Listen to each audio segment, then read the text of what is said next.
नमस्कार, team education India परिवार में मैं शेखर पांडे आप सभी भाई बहनों का रोज की तरह आज भी स्वागत करता हूं। उम्मीद के साथ कि अच्छों की पढ़ाई लिखाई भी ठीक ठाक तरीके से सबकी चल भी रही होगी।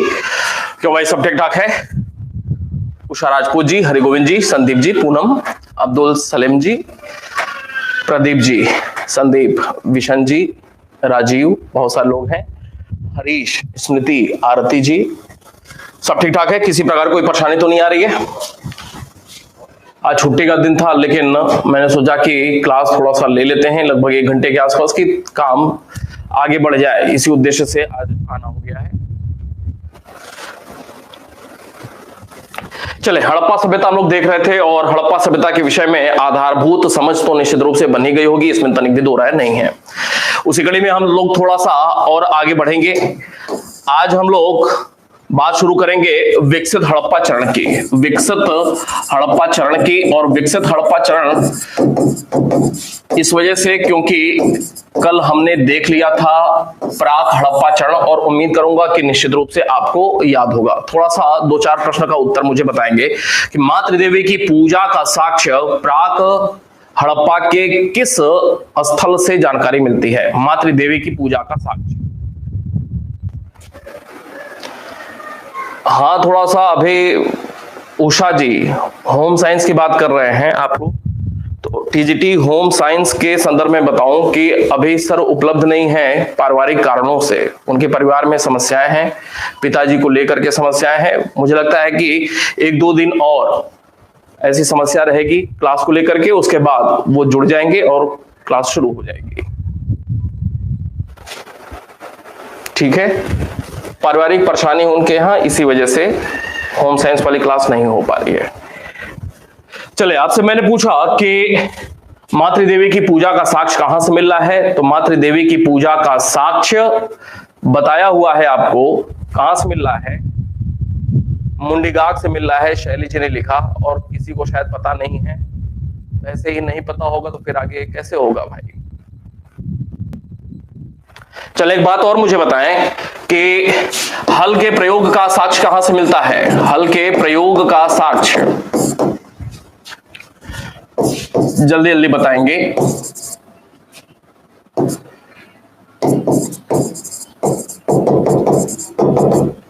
हल के प्रयोग का साक्ष्य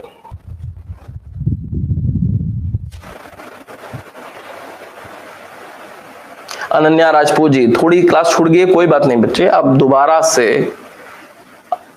बिल्कुल परेशान नहीं होना है। जितनी क्लासें छूटी है ना, सब दोबारा से किया जा सकता है, ऐसा कुछ नहीं है। ऐसा तो है नहीं कि तुरंत पेपर होने वाला है और तुरंत परेशानी की बात है, किया जा सकता है। थोड़ा सा 1-2 घंटे अतिरिक्त काम कर ले। कालीबंगा से हल के प्रयोग का साक्ष्य प्राप्त होता है। अन्नागार का साक्ष्य कहां से प्राप्त हो रहा है। अन्नागार के साक्ष्य का कहां से प्राप्त हो रहा है ये अन्नागार, और कुछ बता लें। जौ का साक्ष्य कहां से प्राप्त हो रहा है। मोहनजोदड़ो तो संदीप पढ़ाई नहीं भाई। दीपशिखा, सोर्तघई, हल के प्रयोग का साक्ष्य हो गया कालीबंगा। फिर पूछा अन्नागार का साक्ष्य कहां से प्राप्त हो रहा है। आमरी से अन्नागार का साक्ष्य प्राप्त हो रहा है। प्रदीप जी अभी तक जितना पढ़ा है उसके अंतर्गत ही। कुछ लोग मोहनजोदड़ो लिख रहे हैं, अभी तक जो हमने पढ़ा है बस उसी की बात कर रहे हैं। प्राक हड़प्पा चरण से ही संबंधित बातें हो रही हैं अभी। जौ का साक्ष्य कहां से मिला हुआ है।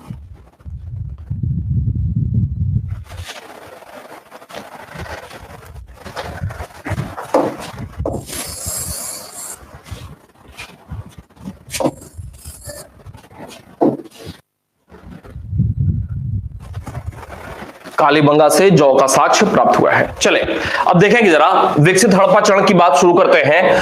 2500 या 2550, कोई भी सही है दोनों।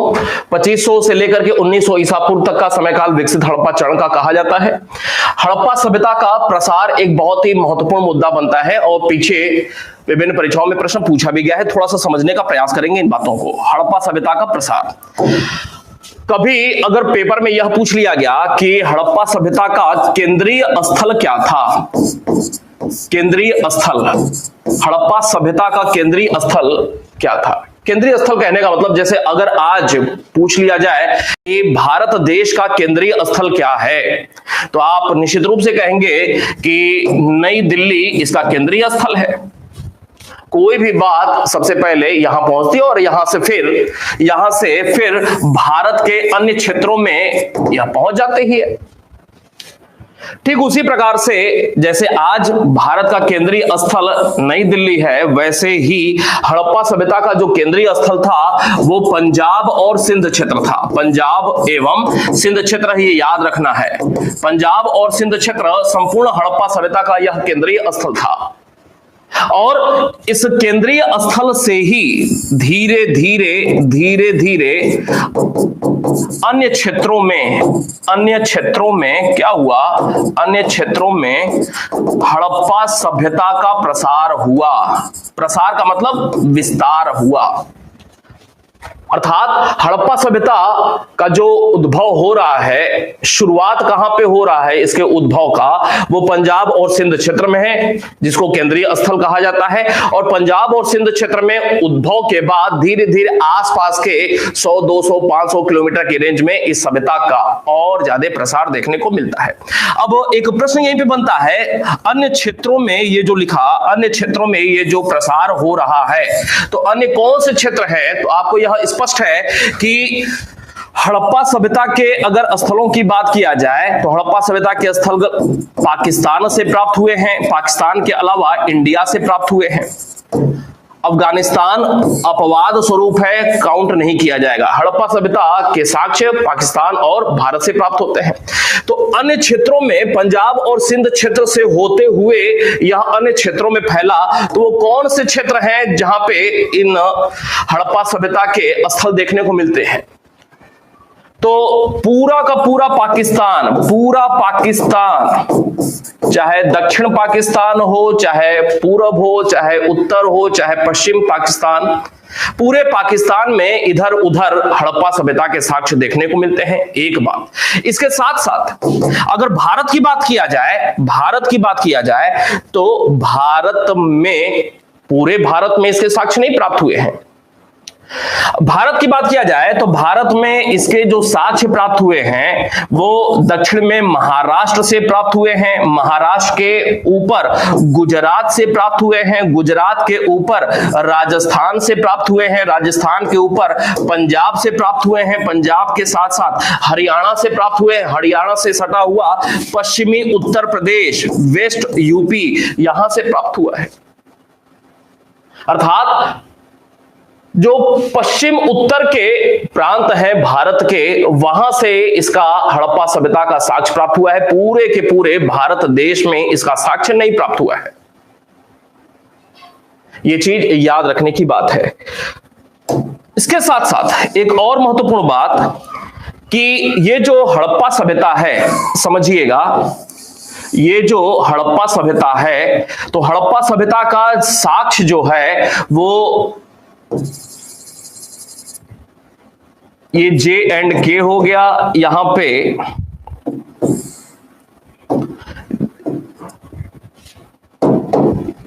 ये पूरा एरिया, ये पाकिस्तान का एरिया हुआ, ये पूरा एरिया ये हड़प्पा सभ्यता का क्षेत्र है। पूरा एरिया ये दक्षिण में कहां, महाराष्ट्र, ये महाराष्ट्र है, ऊपर गुजरात है, इसके ऊपर राजस्थान है। इसके प्रसार को लेकर के एक प्रश्न और बनता है कि उत्तर में हड़प्पा सभ्यता का सबसे उत्तरी क्षेत्र कौन सा है, दक्षिण में सबसे दक्षिणी क्षेत्र कौन सा है, पूर्व में सबसे पूर्वी क्षेत्र कौन सा है और पश्चिम में सबसे पश्चिमी क्षेत्र कौन सा है, एक महत्वपूर्ण तथ्य के रूप में देखने को मिलता है।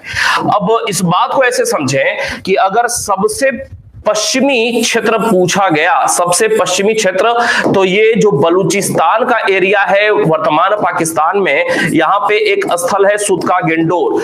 तो सबसे पश्चिमी की अगर बात किया जाए तो सुदका गेंडोर नाम का हड़प्पा सभ्यता से जुड़ा हुआ स्थल था, जो कि सुदका गेंडोर सबसे पश्चिमी क्षेत्र के रूप में जाना जाता है। हड़प्पा सभ्यता के प्रसार की बात हो रही है और हड़प्पा सभ्यता के प्रसार के अंतर्गत सबसे जो पश्चिमी छोर था हड़प्पा सभ्यता का, वो कौन सा स्थल था सबसे पश्चिम में, जिसके बाद हड़प्पा सभ्यता का कोई स्थल नहीं मिलता है, तो वह है सुदका गेंडोर। अगर पूर्व की बात किया जाए तो पूर्व में यहां पे पश्चिमी जो उत्तर प्रदेश है, पश्चिमी उत्तर प्रदेश में आपने नाम सुना होगा आलमगीरपुर सबसे पूर्वी स्थल के रूप में जाना जाता है। आलमगीरपुर कहां पे है? मेरठ जिला है। मेरठ कहां पे है? पश्चिमी उत्तर प्रदेश में देखने को मिलता है। अगर दक्षिण की बात किया जाए तो उत्तरी महाराष्ट्र में एक स्थल है दैमाबाद। कहां पे? उत्तरी महाराष्ट्र में एक स्थल है दैमाबाद, और इसका जो सबसे दक्षिणी सिरा हो गया हड़प्पा सभ्यता का सबसे दक्षिणी स्थल वो दैमाबाद हो गया।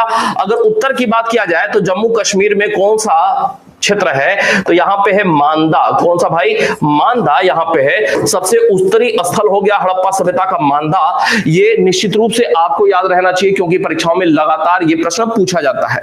अब ये जो पूरा का पूरा क्षेत्र है, हड़प्पा सभ्यता का, इसका क्षेत्रफल एक अलग मुद्दा बनता है। अगर बात किया जाए कि हड़प्पा सभ्यता का जो सबसे उत्तरी क्षेत्र है वो है मांदा, सबसे दक्षिणी जो क्षेत्र है वो कौन सा है? वो महाराष्ट्र में दैमाबाद है। अगर पूर्वी की बात किया जाए तो पूर्वी कौन सा है? आलमगीरपुर है, आलमगीरपुर। और अगर पश्चिमी की बात किया जाए तो यहां पे है कौन सा? सुदका गेंडोर। अगर इन सभी पूर्व पश्चिम उत्तर दक्षिण के स्थलों को एक लाइन से जोड़ दिया जाए तो ये आकार कैसा कुछ बन जाता है? तो ये आकार बन जाता है कुछ त्रिभुज के आकार का, अर्थात त्रिभुजाकार बन जाता है। अगर कभी पेपर में यह प्रश्न पूछ लिया गया कि हड़प्पा सभ्यता आकार में देखने को कैसे मिलती है, तो आकार इसका कुछ त्रिभुजाकार देखने को मिलता है।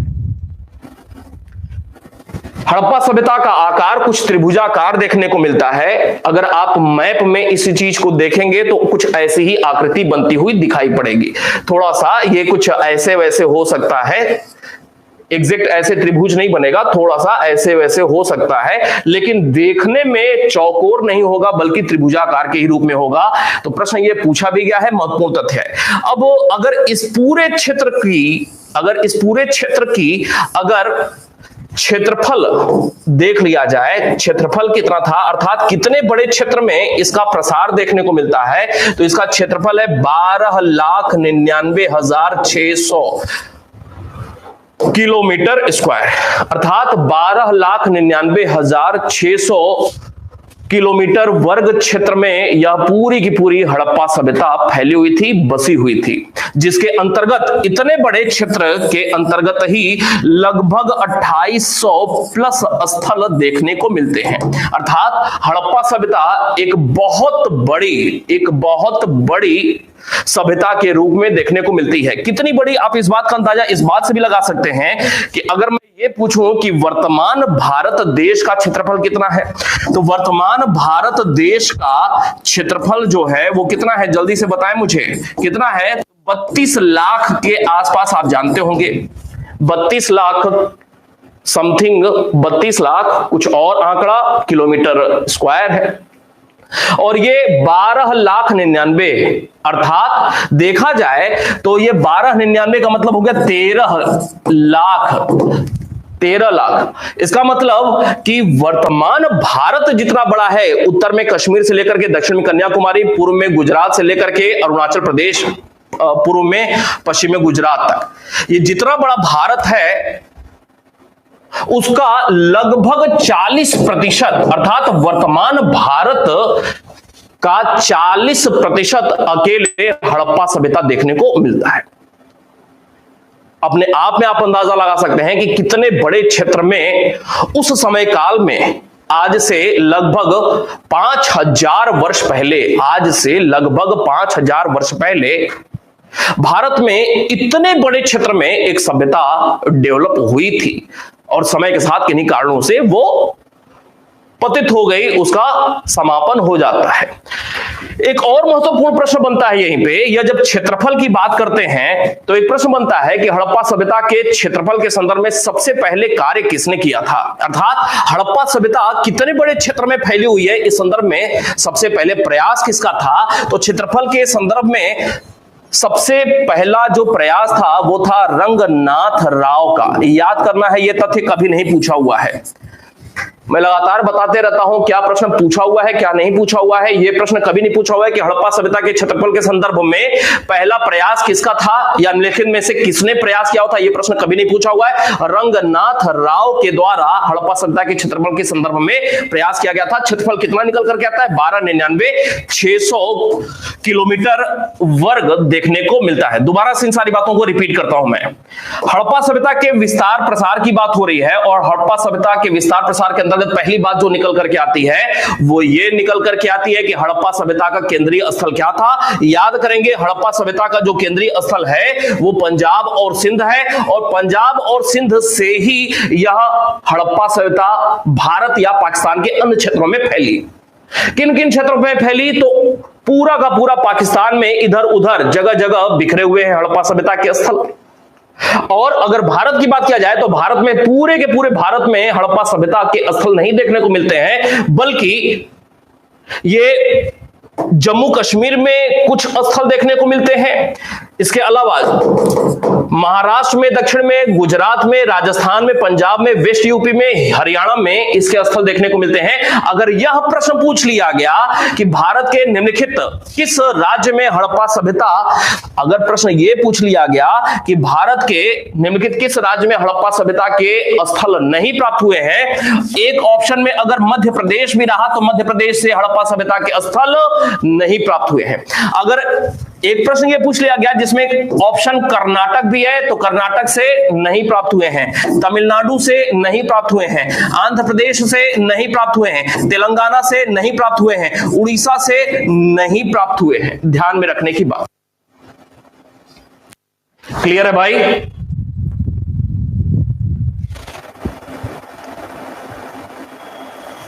आगे बढ़े, क्लियर है? हड़प्पा सभ्यता का क्षेत्रफल कितना था, इस संदर्भ में पहला प्रयास जो व्यक्ति कर रहा है उसका नाम है रंगनाथ राव। याद करने की बात है। अब हड़प्पा सभ्यता का प्रसार की जब बात कर रहे हैं तो हड़प्पा सभ्यता का सबसे उत्तरी छोर क्या था, तो हड़प्पा सभ्यता का सबसे उत्तरी छोर मांदा था, सबसे दक्षिण छोर दैमाबाद, पूर्वी छोर आलमगीरपुर जो कि उत्तर प्रदेश मेरठ में है, जबकि पश्चिमी छोर सुतका गेंडोर है। अगर इन चारों स्थलों को लाइन से जोड़ दिया जाए तो कुछ इस प्रकार की आकृति बनती है जो कुछ त्रिभुजाकार देखने को मिलती है। तो हड़प्पा सभ्यता का आकार कुछ कैसा देखने को मिलता है, त्रिभुजाकार देखने को मिलता है। हड़प्पा सभ्यता के इस क्षेत्रफल की बात किया जाए, अगर इस त्रिभुजाकार हड़प्पा सभ्यता के क्षेत्रफल निकाला जाए तो ये क्षेत्रफल कितना निकल करके आता है, तो हड़प्पा सभ्यता 12,99,600 किलोमीटर वर्ग क्षेत्र में फैली हुई थी। और हड़प्पा सभ्यता के क्षेत्रफल निकालने के संदर्भ में जो पहला प्रयास किया गया वो किसके द्वारा किया गया, या हड़प्पा सभ्यता का क्षेत्रफल कितना था इस संदर्भ में निम्नलिखित में से किस विद्वान ने प्रयास किया था, इसका उत्तर है रंगनाथ राव। एक और महत्वपूर्ण तथ्य यहीं पे देखने को मिलता है कि अगर प्रश्न यह भी पूछ लिया गया जो कि आज तक नहीं पूछा हुआ है कि वर्तमान भारत का कुल कितना प्रतिशत हड़प्पा सभ्यता क्षेत्र में फैला हुआ था, तो लगभग 40% देखने को मिलता है। इसी कड़ी में एक और महत्वपूर्ण बात आपके लिए यह कि ये जो हड़प्पा सभ्यता है ना, ये जो हड़प्पा सभ्यता है तो हड़प्पा सभ्यता की समकालीन कुछ सभ्यताएं देखने को मिलती हैं। कौन कौन सी? जैसे हड़प्पा सभ्यता की एक समकालीन सभ्यता थी मिस्र की सभ्यता, अर्थात जिस समय काल में भारत में हड़प्पा सभ्यता अपने उद्भव में थी, अपने विकास में थी, उसी समय काल में विश्व के अन्य क्षेत्रों में भी हड़प्पा जैसी ही कुछ दूसरे सभ्यताओं का भी विकास हुआ था, जैसे मिस्र की सभ्यता। इसके साथ साथ चीन में भी देखने को मिलता है, इसके साथ साथ यूनान में भी देखने को मिलता है, इसके साथ साथ मेसोपोटामिया में भी देखने को मिलता है। अब एक और महत्वपूर्ण तथ्य बनता है कि ये जो हड़प्पा सभ्यता है ना, ये जो हड़प्पा सभ्यता है, हड़प्पा सभ्यता अपने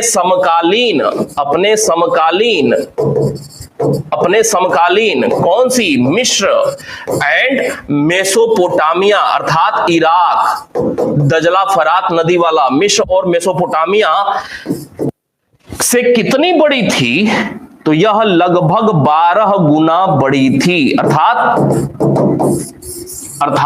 हड़प्पा सभ्यता अपने समकालीन मिस्र और मेसोपोटामिया की सभ्यता से 12 गुना अधिक बड़े क्षेत्र में फैली हुई थी। क्लियर है भाई? 12 गुना अधिक बड़े क्षेत्र में फैली हुई थी। आगे बात करते हैं। यह हो गई बात हड़प्पा सभ्यता के विस्तार को लेकर के। इसके अलावा एक बहुत ही महत्वपूर्ण तथ्य यहां पे निकल करके आता है कि हड़प्पा सभ्यता अर्थात विकसित हड़प्पा चरण। पेन कॉपी निकालेंगे और मेरे साथ नोट करेंगे, जरूरी है नोट करना। विकसित हड़प्पा चरण के प्रमुख स्थल कौन कौन से हैं? प्रमुख स्थल अगर लिखेंगे नहीं तो याद नहीं होगा। विकसित हड़प्पा चरण के कौन कौन से प्रमुख स्थल हैं, निश्चित रूप से आपको पता होना चाहिए। बहुत ही महत्वपूर्ण तथ्य है, लगातार ये प्रश्न पूछा हुआ है और मैं लिखता हूं, देख करके आप मेरे साथ इसको नोट करेंगे और आज के आज याद भी कर लेंगे। कल जब सुबह मुलाकात होगी तो मैं पूछूंगा जरूर। जो लोग बता पाएंगे निश्चिंत हो जाना, उनकी तैयारी हो गई है। जो नहीं बता पाएंगे निश्चिंत हो जाएंगे। अगर यहां से प्रश्न आएगा, आज नहीं अगर याद हो पाएगा तो बाद में आप सोचेंगे बाद में याद कर लेंगे, तो नहीं हो पाएगा, क्योंकि रोज काम आगे बढ़ता ही जाएगा। नोट करेंगे। अगर बात किया जाए पाकिस्तान क्षेत्र में, तो पाकिस्तान के प्रमुख स्थल कौन कौन से थे? तो पाकिस्तान में आपको बताया था कि बलूचिस्तान का क्षेत्र है, सिंध का क्षेत्र है, अलग अलग क्षेत्र की बात होती है यहां पे। तो पाकिस्तान में बलूचिस्तान क्षेत्र के अंतर्गत देखा जाए तो बलूचिस्तान क्षेत्र में आपके पीडीएफ में ये सब लिखा हुआ है, लेकिन आसानी से याद नहीं होगा। इसी वजह से कह रहा हूं, मेरे साथ पेन से आप अपनी कॉपी पे नोट कर लें आज, तब आसान हो जाएगा याद करना, नहीं तो ऐसे याद करते रह जाएंगे। बलूचिस्तान क्षेत्र में आपको बताया एक सुतका गेंडोर। इसके अलावा आपको बताया सुतका कोह के अलावा बालाकोट। इसके अलावा एक डाबरकोट। ये 4 बहुत ही महत्वपूर्ण नाम हैं। सुतका गेंडोर, सुतका कोह, बालाकोट और डाबरकोट ये पाकिस्तान के बलूचिस्तान क्षेत्र में स्थित हड़प्पाई स्थल हैं। इसके अलावा अगर बात किया जाए सिंध क्षेत्र में, पाकिस्तान के सिंध क्षेत्र में कौन कौन से प्रमुख हड़प्पाई स्थल है? तो सिंध क्षेत्र में आपने मोहनजोदड़ो का नाम सुना है। मोहनजोदड़ो के अलावा और कौन कौन से स्थल हैं? तो यहीं पे आपने चन्हूदड़ो का नाम सुना है। चन्हूदड़ो। इसके अलावा सिंध क्षेत्र में कोट दीजी, बहुत ही महत्वपूर्ण स्थल। कोट दीजी के अलावा आमरी के अलावा अली मुराद, ये कुछ प्रमुख स्थल हैं। अली मुराद। इसके अलावा जुदेर जोदड़ो,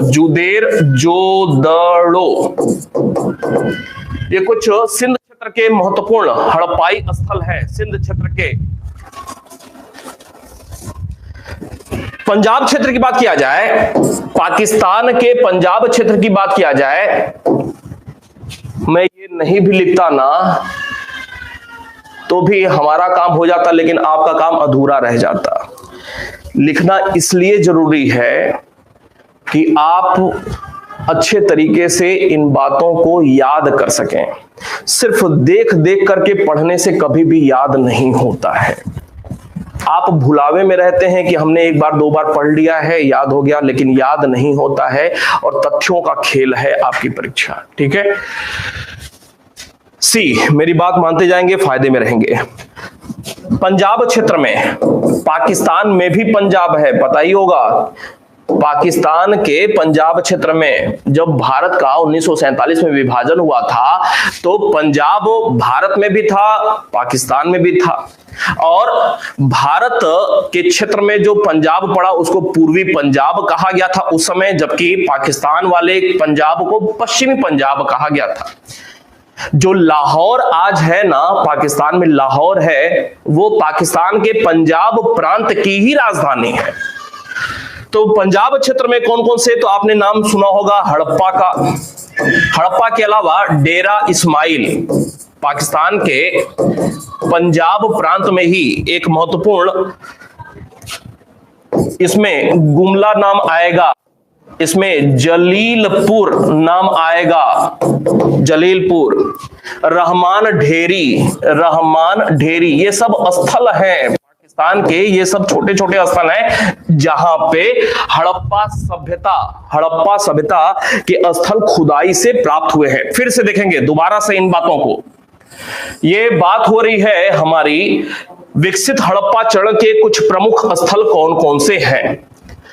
पाकिस्तान से प्राप्त हुए हैं स्थल, भारत से प्राप्त हुए हैं। पाकिस्तान में जो हड़प्पा सभ्यता के स्थल प्राप्त हुए हैं, पाकिस्तान में वैसे देखा जाए, आपको मैं बता दूं कि भारत में जैसे अभी 28, 29, 30 जो भी राज्य हैं, तो पाकिस्तान में इतनी संख्या नहीं है। पाकिस्तान में सिर्फ और सिर्फ 4 प्रांत हैं। कितने? सिर्फ और सिर्फ 4 प्रांत हैं। और आप इनमें से 3 नाम यहीं पे देख रहे हैं। पाकिस्तान के 4 प्रांतों में से 3 नाम यही देख रहे हैं। और उत्तर में वजीरिस्तान का क्षेत्र है पाकिस्तान में, तालिबान वहां पे अभी भी देखने को मिलते हैं। स्वात नदी बहती है, स्वात घाटी का क्षेत्र है उत्तरी पाकिस्तान में, जो कि अफगानिस्तान से सटा हुआ है। बलूचिस्तान जो कि पाकिस्तान में है, बलूचिस्तान क्षेत्र में कौन कौन से प्रमुख हड़प्पाई स्थल हैं, तो इसमें एक नाम आपको यहां पे लिखा, सुतका गेंडोर। सुतका गेंडोर कहां पे? बलूचिस्तान में। सुतका कोह कहां पे? बलूचिस्तान क्षेत्र में। बालाकोट कहां पे? बलूचिस्तान क्षेत्र में। ये डाबरकोट कहां पे? ये बलूचिस्तान क्षेत्र में। जुबान चलाते रहें, बोलते रहें।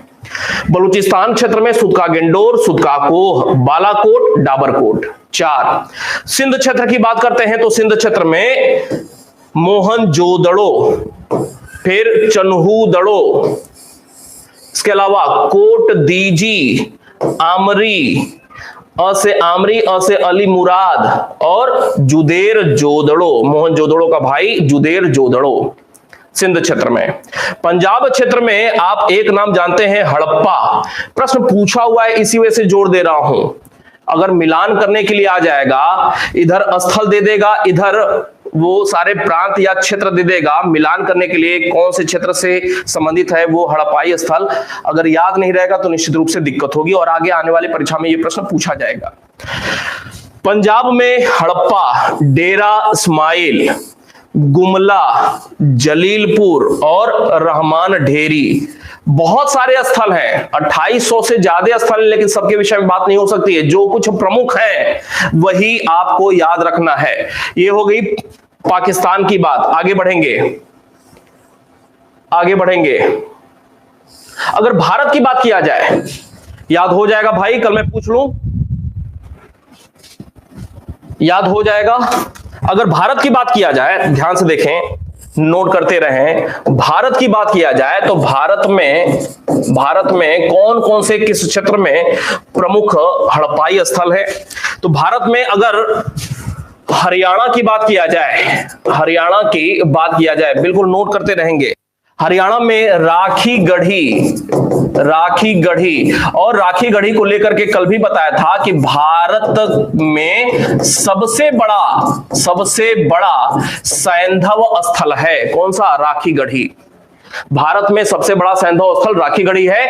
2, 4, 5, 10 वर्षों के बाद जब नई नई किताबें आएंगी तो आपको यह देखने को मिलेगा कि पूरे के पूरे सैंधव सभ्यता का सबसे बड़ा स्थल मोहनजोदड़ो नहीं बल्कि राखीगढ़ी ही किताब में लिखा हुआ मिलेगा आपको। रिसर्च हो गए हैं, बस सरकारी अनुमति मिलना, किताबों में छपना, यही काम बाकी रह गया है। चले, इसके अलावा कुणाल नाम सुना होगा और इसको लेकर के यूपी पीसीएस में एक बार प्रश्न पूछा हुआ था। 4-5 वर्ष पहले कुणाल को लेकर के यूपी पीसीएस में प्रश्न पूछा हुआ था। इसके अलावा बनवाली, बहुत ही महत्वपूर्ण, बनवाली से क्या क्या प्राप्त हुआ है, महत्वपूर्ण मुद्दा है, प्रश्न पूछा हुआ है। बनवाली के अलावा यहां पे मिताथल, इसके अलावा सीसवल और एक बहुत ही महत्वपूर्ण बालू नाम का भी एक स्थान है हड़प्पाई स्थल के रूप में। मिताथल ये याद रखना है, राखीगढ़ी याद रखना है, कुणाल याद रखना है, बनवाली याद रखना है और रूप से याद होना चाहिए। हरियाणा के बाद आगे बात करेंगे। हरियाणा के बाद पंजाब की बात करते हैं। पंजाब क्षेत्र में, ये भारत का पंजाब है। रोपड़ बहुत ही महत्वपूर्ण, रोपड़ या इसी को रोपड़ ऐसे भी लिखा मिलेगा या इसी को रूपनगर भी कहा जाता है। रोपड़ या रूपनगर पंजाब में। इसके अलावा बाड़ा, यह प्रश्न नहीं पूछा हुआ है, बाड़ा कभी नहीं पूछा हुआ है। संघोल यह पूछा हुआ है, संघोल यह प्रश्न पूछा हुआ है परीक्षा में पहले, बाड़ा नहीं पूछा हुआ है। इसके अलावा चक 86, इसके अलावा पंजाब में कोटला निहंग खां बहुत ही महत्वपूर्ण हड़प्पाई स्थल पंजाब क्षेत्र में। नेटवर्क प्रॉब्लम हो रहा है,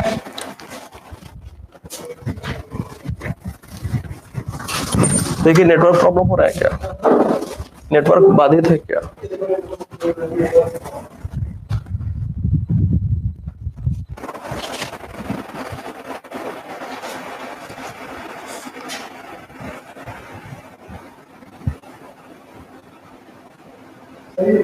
हाँ, नेटवर्क चल रहा है भाई, हो गया सही?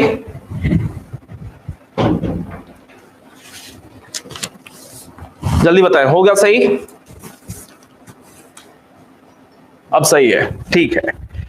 चले, हरियाणा की बात कर रहे थे हम लोग, दोबारा से देखते हैं। हरियाणा की बात कर रहे थे, हरियाणा में बताया आपको राखीगढ़ी के अलावा बताया कुणाल महत्वपूर्ण है। राखीगढ़ी भी प्रश्न पूछा हुआ है पहले, कुणाल भी पूछा हुआ है, बनवाली भी प्रश्न पूछा हुआ है। इसके अलावा मिताथल भी प्रश्न पूछा हुआ है, सिसवल नहीं पूछा हुआ है और भूल भी जाए तो कोई बात नहीं।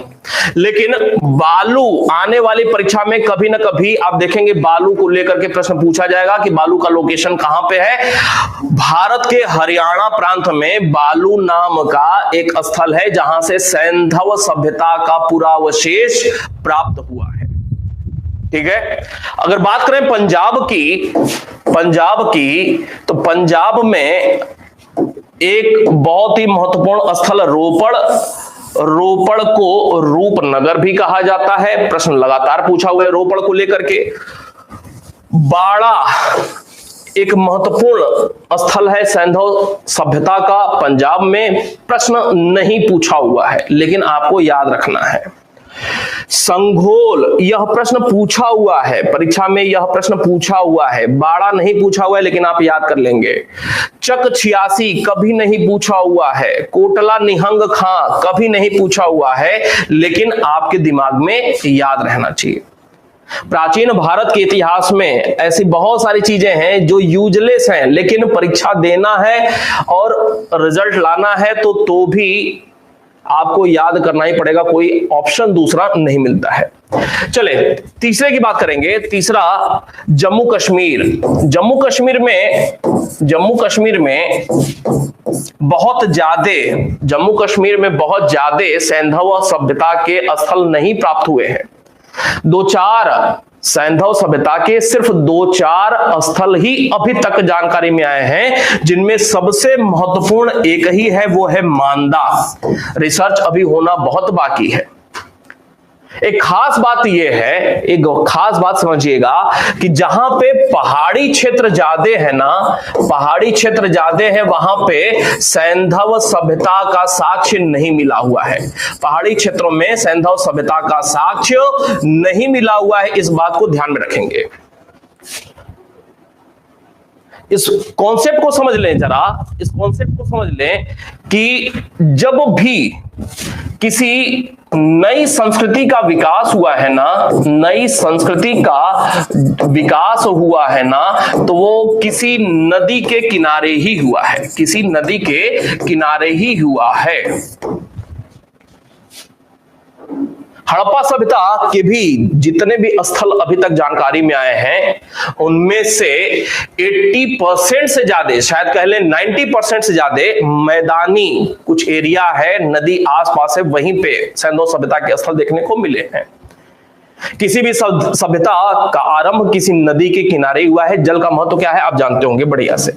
इसके अलावा राजस्थान की अगर बात किया जाए, राजस्थान, तो भारत में राजस्थान में कालीबंगा आप नाम जानते हैं बढ़िया से। कालीबंगा क्यों भाई? कालीबंगा प्राक हड़प्पा चरण से भी संबंधित है और कालीबंगा विकसित हड़प्पा चरण से भी संबंधित है। इसके साथ साथ कालीबंगा के साथ साथ बलाथल ये भी याद रखिएगा। कालीबंगा भी याद रखिएगा, बलाथल भी याद रखिएगा। लेकिन आपके पीडीएफ में एक और तरखान वाला भी लिखा हुआ है, लेकिन उसको भूल जाएगा, याद करने की जरूरत नहीं है। जो मैं कह रहा हूं निश्चित रूप से याद रहना चाहिए। कालीबंगा और बलाथल का संबंध कहां से है? राजस्थान से है। इसके अलावा अगर बात करें उत्तर प्रदेश की, निश्चित रूप से आपको उत्तर प्रदेश की परीक्षा देनी है और उत्तर प्रदेश का आपको याद रहना ही चाहिए कि उत्तर प्रदेश में कौन कौन से स्थल हड़प्पा सभ्यता की प्राप्त हुए हैं। आलमगीरपुर आप नाम जानते ही हैं। आलमगीरपुर कहां पे है? ये मेरठ जिला है। इसके अलावा मांडी कहां पे है? मुजफ्फरपुर नहीं, मुजफ्फरनगर उत्तर प्रदेश में है, मुजफ्फरनगर बिहार में है, मुजफ्फरपुर। और ध्यान से समझेंगे इस बात को, ये नवीनतम ज्ञात,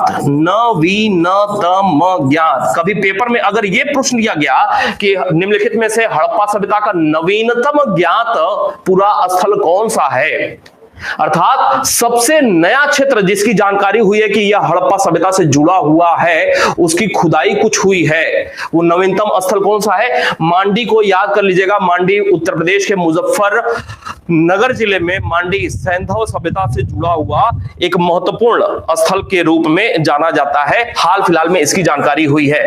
इसके साथ साथ उत्तर प्रदेश और हिमाचल प्रदेश का जो बॉर्डर लगता है ना, वो एक जिला है सहारनपुर, और सहारनपुर में एक स्थल है हुलास। कहां पे? सहारनपुर में। हुलास को लेकर के प्रश्न पूछ लिया गया है पहले ही। हुलास को लेकर के प्रश्न पूछ लिया गया है। हालांकि बड़गांव भी है सहारनपुर में ही, लेकिन बड़गांव को बिल्कुल भूले रहिएगा।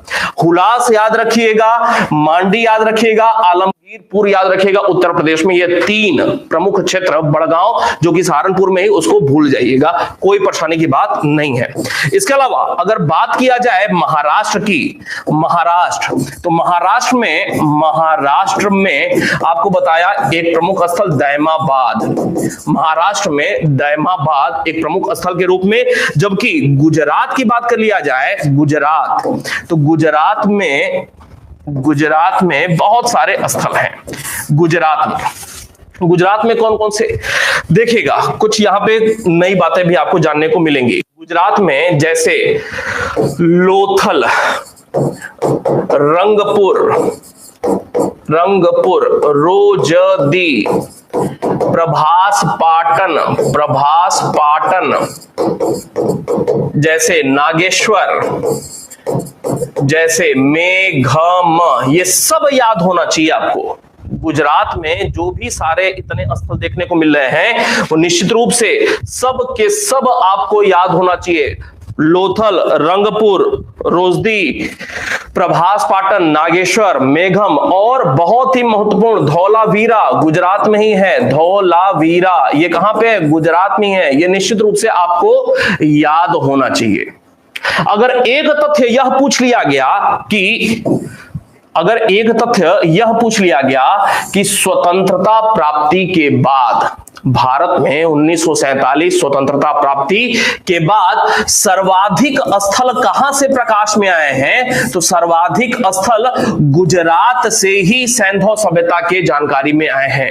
याद रहेगा भाई, हड़प्पा सभ्यता से जुड़ा हुआ सर्वाधिक स्थल 1947 अर्थात भारत की आजादी के बाद सबसे ज्यादा गुजरात में ही देखने को मिले हैं। अर्थात भारत में आजादी के बाद सर्वाधिक खुदाई हड़प्पा सभ्यता के स्थलों की किन क्षेत्रों में हुई है, तो भारत के गुजरात प्रांत में सबसे ज्यादा खुदाई हुई, सबसे ज्यादा नए नए स्थल हड़प्पा सभ्यता से संबंधित जानकारी में आए हैं।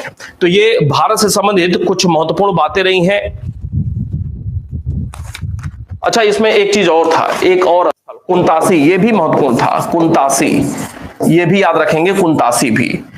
लोथल, रंगपुर, रोजदी, प्रभास पाटन, नागेश्वर, मेघम, धौलावीरा और कुंतासी को भी याद रखेंगे, महत्वपूर्ण तथ्य। आगे बढ़े भाई, याद हो जाएगा ये सब। एक और महत्वपूर्ण बात है इसमें, एक और महत्वपूर्ण बात है, प्रमुख स्थल एवं संबंधित नदी। कौन कौन से प्रमुख स्थल हैं, किस नदी के तट पर स्थित थे सैंधव सभ्यता के, महत्वपूर्ण तथ्य है। लगातार मिलान करने के लिए या सीधे सीधे भी प्रश्न पूछ लेता है। क्या क्या पूछ लेता है? जैसे हड़प्पा किस नदी के किनारे है, तो आपको पता है रावी नदी के किनारे। आपको पता है कि मोहनजोदड़ो किस नदी के किनारे है, तो मोहनजोदड़ो हो गया, चन्हूदड़ो हो गया, किस नदी के किनारे है। कोटदीजी हो गया, किस नदी के किनारे है, तो ये सब सिंधु नदी के किनारे हैं। अगर आपको पूछ लिया गया कि मांदा किस नदी के किनारे है, तो मांदा चिनाब नदी के किनारे है। लिखते रहे तभी याद होगा, मांदा चिनाब नदी के किनारे है। अगर आपको पूछ लिया गया कि दैमाबाद किस नदी के किनारे है, तो दैमाबाद प्रवरा नदी के किनारे स्थित है, प्रवरा नदी के किनारे स्थित है। अगर आपको पूछ लिया गया कि सुतका गेंडोर किस नदी के किनारे है, तो सुतका गेंडोर दाश्क नदी के किनारे है, दाश्क नदी। अगर आपसे ये पूछ लिया गया कि आलमगीरपुर किस नदी के किनारे है, तो आलमगीरपुर हिंडन नदी के किनारे है। हिंडन यमुना की सहायक नदी है, यमुना की सहायक एक नदी है हिंडन, गाजियाबाद मेरठ क्षेत्र में यह बहती है। इसके अलावा अगर आपको यह पूछ लिया गया कि रोपड़ किस नदी के किनारे है, रोपड़ किस नदी के किनारे है, तो रोपड़ जो है वो सतलज नदी के किनारे है। ये सारे नदियों के नाम आपको निश्चित रूप से पता होना चाहिए। इसके अलावा रंगपुर, रोजदी, प्रभास पाटन, ये सब किस नदी के किनारे हैं, ये सब आपको निश्चित रूप से याद होना चाहिए। बहुत ही महत्वपूर्ण ये तथ्य है। ठीक है भाई, रंगपुर, रोजदी, देसलपुर ये किस नदी किनारे हैं, तो गुजरात में एक नदी है छोटी सी मादर, MADAR, मादर नदी के किनारे। यह गुजरात के 3 स्थल रंगपुर, रोजदी और देसलपुर, ये 3 स्थल यहीं पे देसलपुर भी कुंतासी के साथ देसलपुर, देसलपुर कहां पे है? गुजरात में ही है। बहुत ही महत्वपूर्ण स्थल है, यह भी प्रश्न पूछा हुआ है देसलपुर को लेकर के। गुजरात में ही देसलपुर, इतना जरूर याद कर लेंगे। कल मैं पूछ लूंगा, शुरू के 15 मिनट में पूछूंगा, उसके बाद ही आगे फिर बढ़ेंगे हम लोग। ठीक है भाई, तो ये कुछ नदी से संबंधित स्थल हड़प्पा सभ्यता के। इसके बाद जो अगला हमारा टॉपिक है, बिल्कुल ध्यान से देखेंगे, सैंधव सभ्यता या हड़प्पा सभ्यता। सैंधव सभ्यता की नगर योजना, नगर योजना या इसको कह लें विशेषताएं।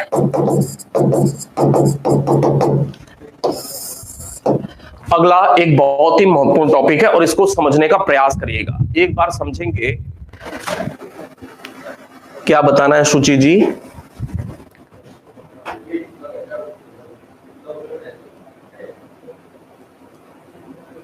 कितनी बार बता दिया शुचि पांडे जी कि आपको पीडीएफ से ही तैयार करना है और जो मैं बोर्ड पे लिखता हूं वो सारी चीजें।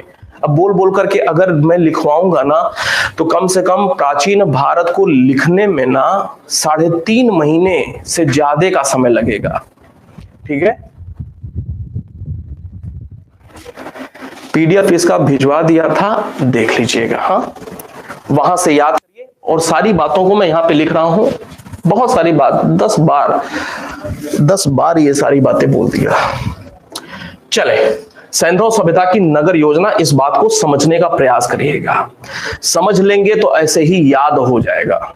सैंधव सभ्यता की नगर योजना, इसमें एक शब्द लिखा हुआ है नगर योजना।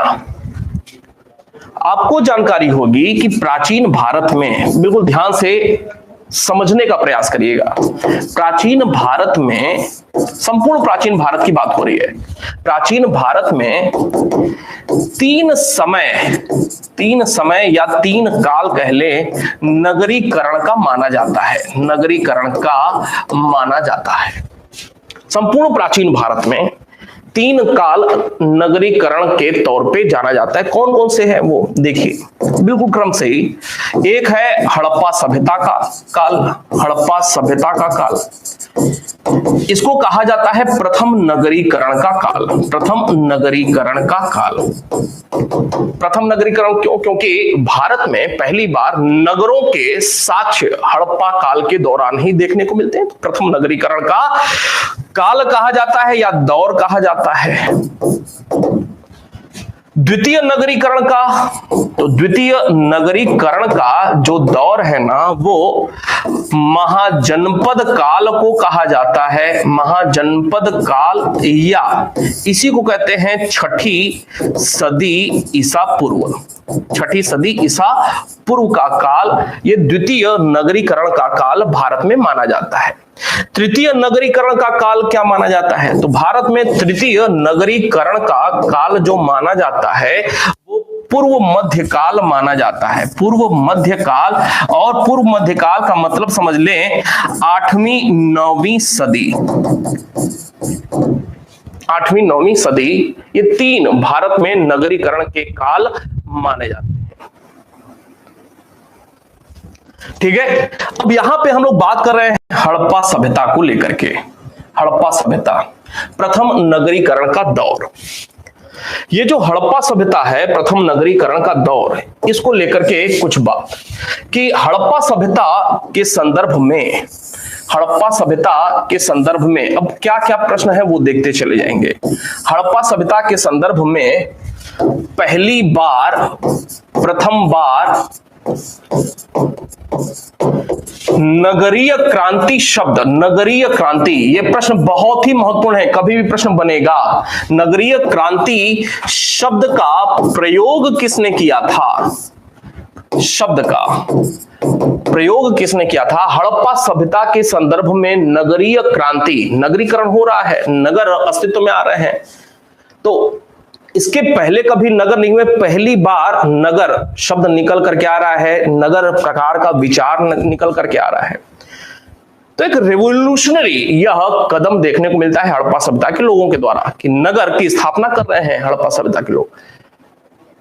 तो नगरीय क्रांति शब्द से सुशोभित किया गया हड़प्पा सभ्यता के काल को, और नगरीय क्रांति शब्द का पहली बार प्रयोग किसके द्वारा किया गया हड़प्पा सभ्यता के लिए? इसका उत्तर है गॉर्डन चाइल्ड। कौन भाई? गॉर्डन चाइल्ड के द्वारा इस शब्द का प्रयोग किया गया है हड़प्पा सभ्यता के लिए। जल्दी लिखेंगे, गॉर्डन चाइल्ड। क्लियर है? हड़प्पा सभ्यता के संदर्भ में कि यह प्रथम नगरीय क्रांति थी, इस शब्द का प्रयोग किसने किया था? सारे लोग लिखेंगे गॉर्डन चाइल्ड। Gordon child. देखें दूसरी महत्वपूर्ण बात, ये जो हड़प्पा सभ्यता के नगरीकरण की बात हो रही है, नगर योजना जो हमारा टॉपिक है, अगर प्रश्न ये पूछा जाए कि हड़प्पा सभ्यता की सबसे प्रमुख विशेषता क्या थी? बहुत सारी, अपने आप में हड़प्पा सभ्यता एक अनोखी सभ्यता, और सारी की सारी जो भी सारी बातें हड़प्पा सभ्यता की रही वो सब उसकी विशेषता ही बताती है। अर्थात हड़प्पा सभ्यता की एक एक चीज, एक एक वस्तु, एक एक एस्पेक्ट जो भी सारे हैं वो उसकी विशेषता ही बता रहे हैं, उसकी सारी विशेषता ही हैं। चाहे वो मुहर हो, चाहे मृदभांड हो, चाहे पशुपति शिव का साक्ष्य हो, चाहे हड़प्पा सभ्यता का पतन, सब उसकी विशेषता ही है। चाहे हड़प्पा सभ्यता का उद्भव, सब विशेषता है उसकी, क्योंकि इसके पहले ऐसी बातें नहीं थी। लेकिन इन सारी की सारी विशेषताओं में अगर एक कोई विशेषता आपको चुननी होगी, सबसे महत्वपूर्ण खास, तो हड़प्पा सभ्यता की सबसे विशेषता जो थी वो है उसकी नगर योजना। नगर योजना एवं इसी में जोड़ दें स्वच्छता संबंधी विशेषता, स्वच्छता एवं जल निकासी। जल निकासी, स्वच्छता और जल निकासी एक ही चीज है। जल निकासी का मतलब नालियों के माध्यम से घर के पानी कहीं बाहर की नाली से जुड़ रहा है। बफर हो रहा है क्या भाई?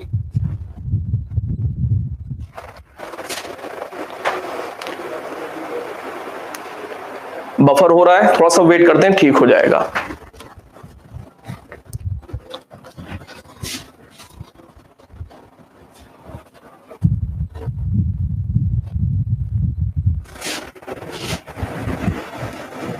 ठीक है, अभी बारिश का मौसम हो गया है, कल रात से ही बारिश हो रही है प्रयागराज में। आप लोग यहाँ क्या हाल है? बारिश हो रही है?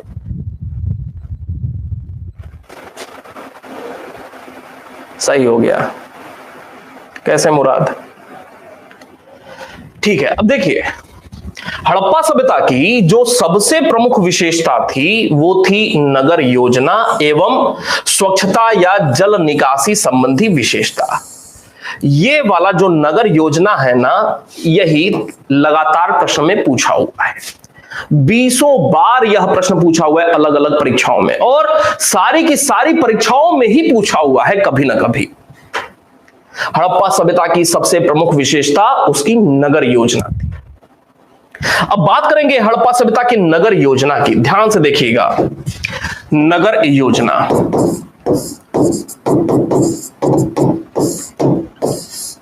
पहली महत्वपूर्ण बात कि हड़प्पा सभ्यता के सभी जो स्थल थे ना, सभी स्थल किसके? हड़प्पा सभ्यता के सभी स्थल जाल पद्धति पर। जाल पद्धति का मतलब इंग्लिश में ग्रिड सिस्टम। कौन सा? ग्रिड सिस्टम या ग्रिड प्रणाली पर बसे थे।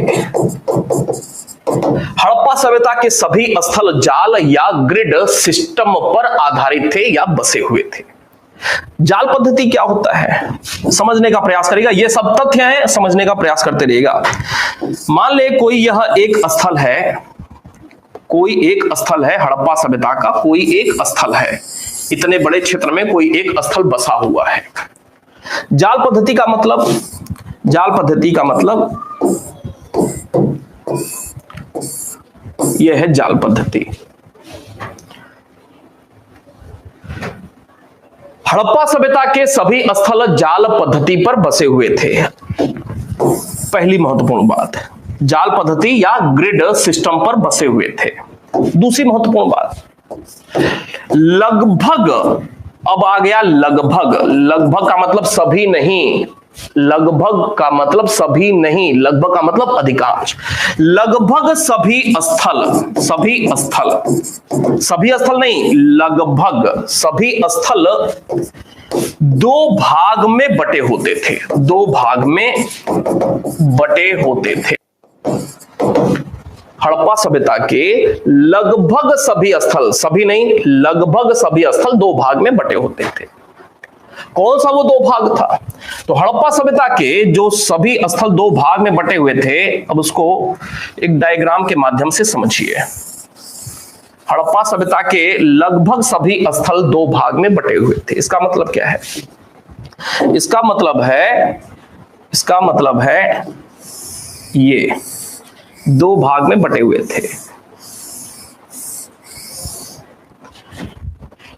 ये हो गया पूर्वी हिस्सा और ये हो गया पश्चिमी हिस्सा। ये जो पूर्वी हिस्सा था इसको निचला शहर कहा जाता था, निचला शहर कहा जाता था। ये जो निचला शहर था आकार में बड़ा था, आकार में बड़ा था। और यहां पे कौन से लोग रहते थे? कॉमन पीपल रहते थे, कॉमन लोग रहते थे, मतलब जनसाधारण लोग रहते थे, जनसाधारण आम लोग रहते थे। ये जो पश्चिमी एरिया था इसको क्या कहा जाता था? इसको गढ़ी क्षेत्र कहा जाता था, गढ़ी क्षेत्र, या इसी को दुर्ग क्षेत्र कहा जाता था, दुर्ग क्षेत्र।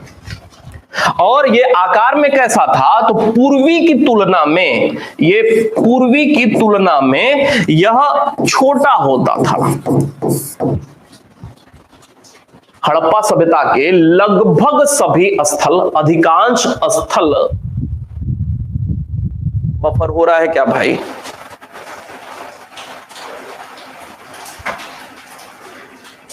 बफर हो रहा है क्या अभी?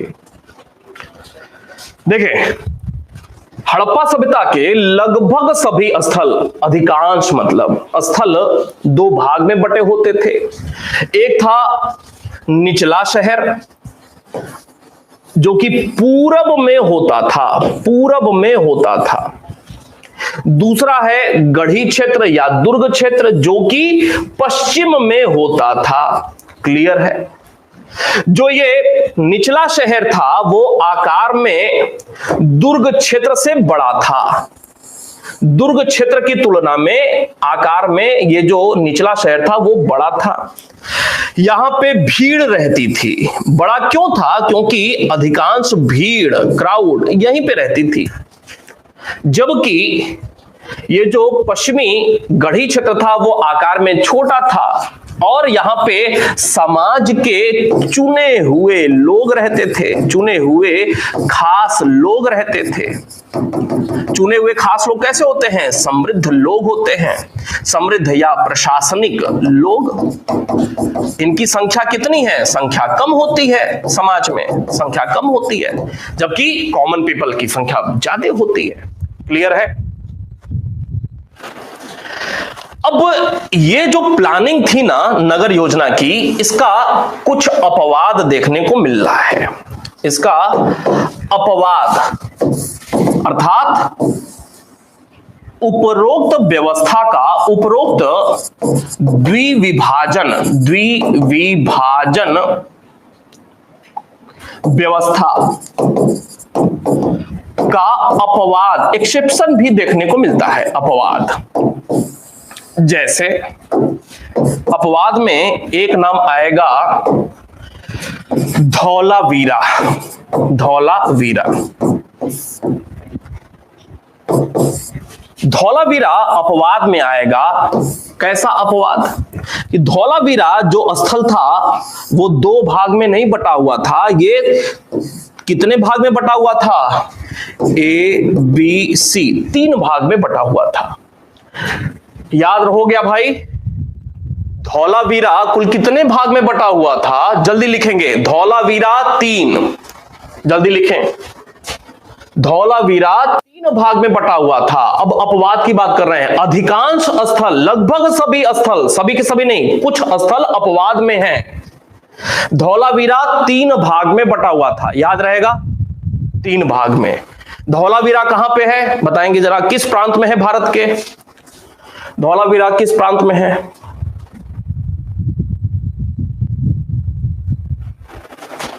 यही सब प्रश्न पूछा जाता है। गुजरात में। Very good.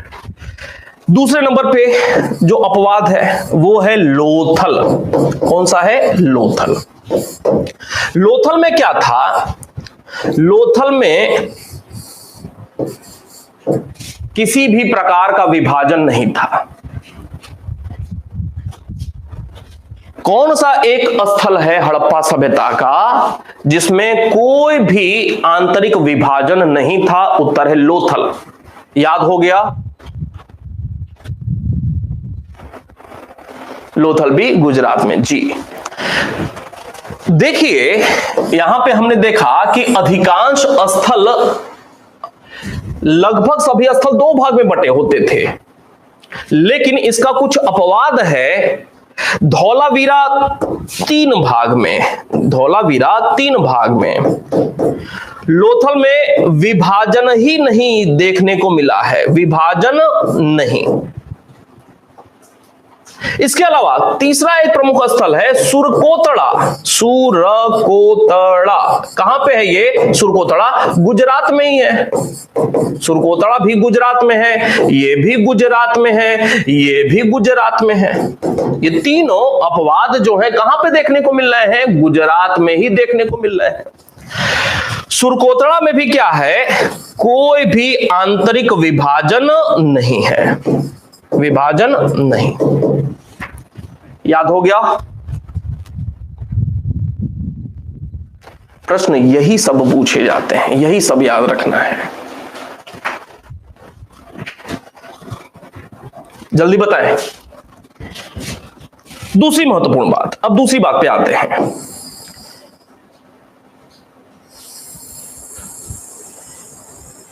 हमने देखा, लिखा था हमने, लगभग सभी स्थल, लगभग सभी स्थल,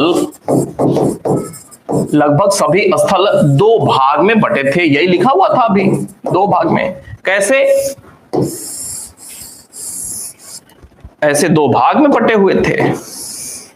ऐसा ही था वो पीछे वाला फिगर, ऐसे ही था। ये था ए, ये था बी। इसमें एक पॉइंट और जोड़ेंगे। ये जो लगभग सभी स्थल 2 भाग में बटे थे, तो इसमें एक खास बात है कि ये जो गढ़ी क्षेत्र था ना, गढ़ी क्षेत्र दुर्गीकृत होता था, दुर्गीकृत था, मतलब किले बंद था, मतलब सुरक्षा दीवार से घिरा हुआ था। कौन सा वाला? ए या बी? बी। कौन सा? गढ़ी क्षेत्र। अर्थात समाज के जो संपन्न लोग थे, प्रशासनिक अधिकारी किस्म के लोग थे, वो अपने आप को ज्यादा सुरक्षित रखे हुए थे, बाढ़ वगैरह या जो भी समस्याएं। आम जनता के लिए ऐसी बात नहीं थी। निचला शहर दुर्गीकृत सामान्यतः नहीं होता था। सामान्यतः अर्थात लगभग सभी स्थलों की बात हो रही है जो 2 भाग में बटे हुए थे। सामान्यतः वहां पे कैसी व्यवस्था थी? सामान्यतः व्यवस्था ये थी कि ये जो गढ़ी क्षेत्र था ना, ये चारों ओर से दुर्गीकृत होता था, अर्थात सुरक्षा दीवार से ये घिरा था। समझ में आ रही है बात भाई? यही लिखा नीचे, सामान्यतः जो गढ़ी क्षेत्र था वो सुरक्षा दीवार से घिरा हुआ था। इतना क्लियर है? बताएं हां तो आगे बढ़ें।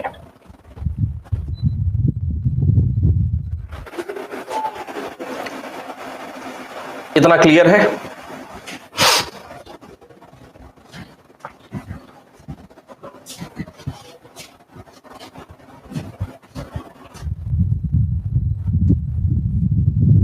Very good.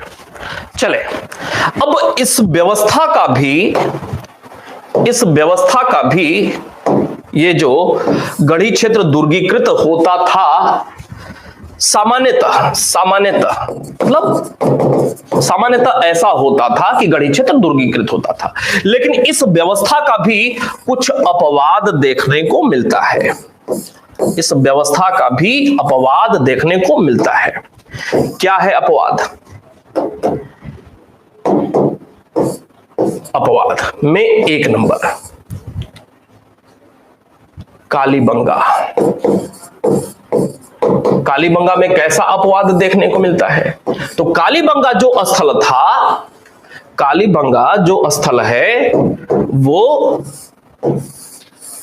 ऐसे है, बी या ए बी, दो भाग में है। कालीबंगा दो भाग में है, लेकिन समस्या यह है कि जो गढ़ी क्षेत्र है कालीबंगा का वो भी दुर्गीकृत है और जो निचला शहर है वो भी दुर्गीकृत है। समझ में आया अपवाद कालीबंगा का? बताएं। कालीबंगा का जो गढ़ी क्षेत्र है वो भी दुर्गीकृत है और जो निचला शहर है वो भी, अर्थात दोनों ही भाग कैसे हैं? दोनों भाग दुर्गीकृत हैं। याद रहेगा, ये प्रश्न पूछा हुआ है।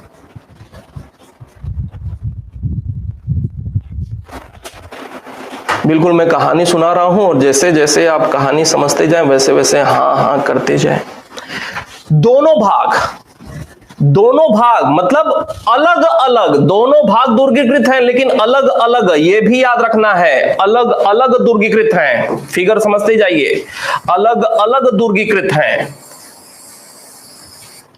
दूसरा अपवाद लोथल। लोथल में क्या था डिजाइन? लोथल में हमने देखा हुआ था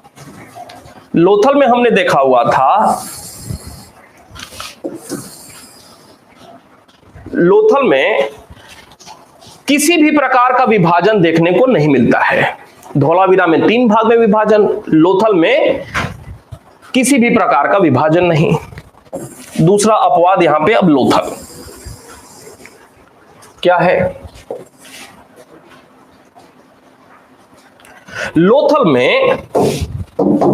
लोथल ऐसे है, लोथल स्थल जो है ऐसे है और सामान्यतः दुर्गीकृत गढ़ी क्षेत्र होता था। एक अपवाद कालीबंगा जो कि दोनों भाग दुर्गीकृत है। लोथल में किसी भी प्रकार का विभाजन नहीं है। तो लोथल का जो दुर्गीकरण है वो कैसा है? दुर्गीकरण एक ही सुरक्षा दीवार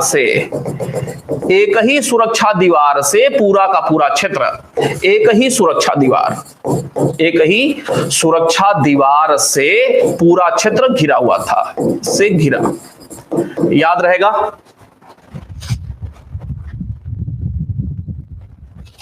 ठीक है। इसके साथ साथ तीसरा एक बताया था अपवाद सुरकोतड़ा में भी कोई विभाजन नहीं था, तो एक ही सुरक्षा दीवार से घिरा हुआ। याद हो गया?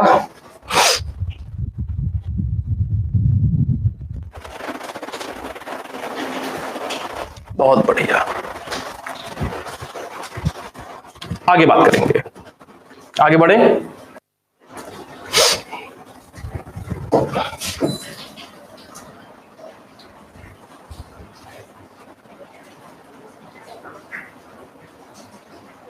आगे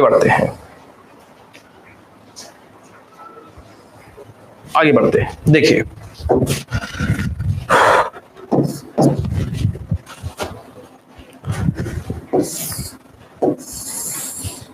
अब इस फिगर को समझने का प्रयास करिएगा। सामान्यतः ऐसा होता था, सामान्यतः ऐसा ही था।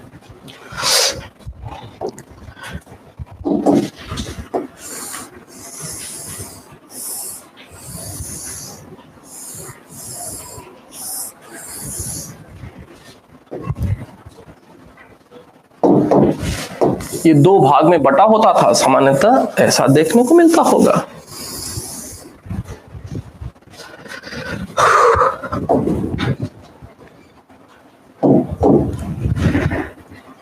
मान ले यहां पे एक घर है, यहां पे एक घर है, यहां पे एक घर है, यहां पे एक घर है, यहां पे एक घर है, यहां पे एक घर है। फिर बिल्कुल समझने का प्रयास करिएगा हड़प्पा सभ्यता बहुत बढ़िया से, आज तक नहीं समझोगे अब समझेंगे आप। बीच में ये क्या है? ये है रोड, ये है रोड। ये क्या है? ROAD, रोड है।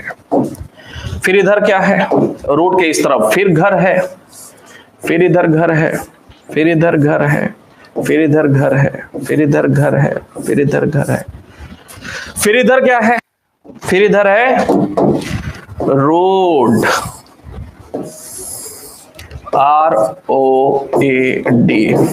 ऐसे ही फिर इधर, इधर क्या है? घर है, फिर इधर घर है, फिर इधर घर है, फिर इधर घर है, फिर इधर घर है, फिर इधर घर है। ऐसे ही पूरा ये। अब समझिएगा, थोड़ा सा बना ही देते हैं आपको और अच्छा रहेगा समझने के में। फिर इधर ये रोड, ROAD। फिर इधर क्या है? घर है,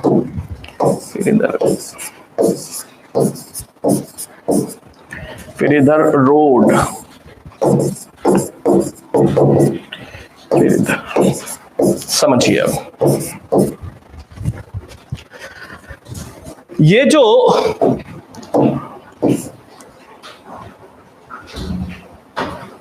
ऐसा ही इधर भी है, ऐसा ही इधर भी है, एक तरफ का लेकर के समझते हैं। ये जो हड़प्पा सभ्यता है ना, ये क्या है? ये एक घर है ना, इधर भी एक घर है ना। ये क्या है? ये क्या है? ये क्या है? ये क्या है? ये क्या है? ये भी ROAD, ये भी रोड है, ROAD, ये भी रोड है, ROAD, ये भी रोड है। और ये पूरा कैसे है? ऐसे ही है। समझ में आ रही है बात? आप देख रहे हैं ये ग्रिड सिस्टम पर, ग्रिड प्रणाली पर। क्यों भाई? ये पूरी व्यवस्था कैसी है? ग्रिड अर्थात जाल पद्धति पर। यही लिखा हुआ था ना पहली लाइन। और दूसरी महत्वपूर्ण बात, ये जो कोई कालीबंगा हो, चाहे लोथल हो, चाहे कोई भी स्थल है सिंधु घाटी सभ्यता का, सड़कें कैसी दिखाई दे रही हैं आपको? सड़कें एक दूसरे को कैसे समकोण पर ही काट रही है ना, समकोण पर।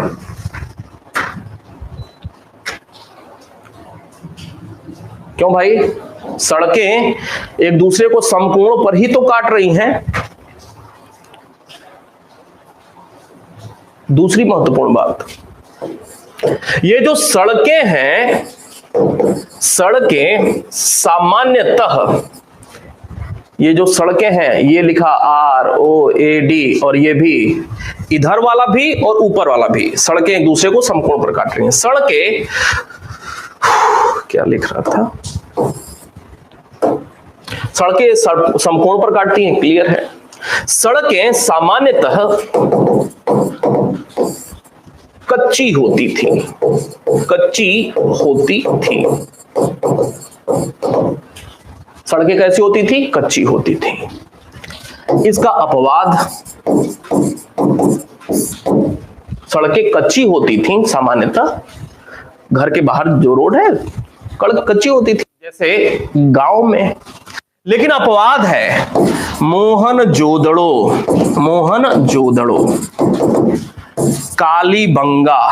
मतलब क्या है कि मोहनजोदड़ो और जो ये कालीबंगा है, यहां की सड़कें कैसी थी? पक्की, पक्की सड़क।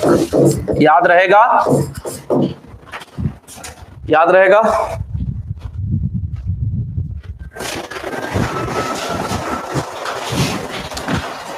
जल्दी बताएं, याद रहेगा? सड़कें सामान्यतः कच्ची होती थीं, लेकिन मोहनजोदड़ो और कालीबंगा में सड़कें पक्की होती थीं। दूसरी महत्वपूर्ण बात, सड़कों के किनारे आपने देखा यहां पे सड़क है और यहां पे घर है, यही बताया था आपको, यहां पे सड़क और घर। दूसरी महत्वपूर्ण बात, ये जो घर होते थे, घर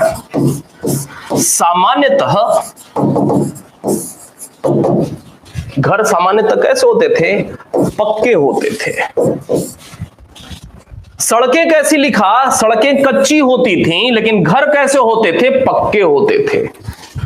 लेकिन इसका भी अपवाद है, यही अपवाद याद रखना है आपको, अपवाद याद रखना है। इसका अपवाद क्या है? इसका अपवाद है एक कालीबंगा। कालीबंगा के रोड पक्के हैं, लेकिन जो घर हैं ना कालीबंगा के, वो कच्चे हैं।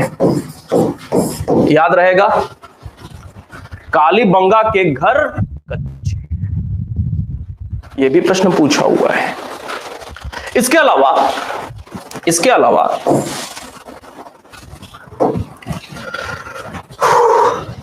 ये जो चन्हूदड़ो है ना, चन्हूदड़ो,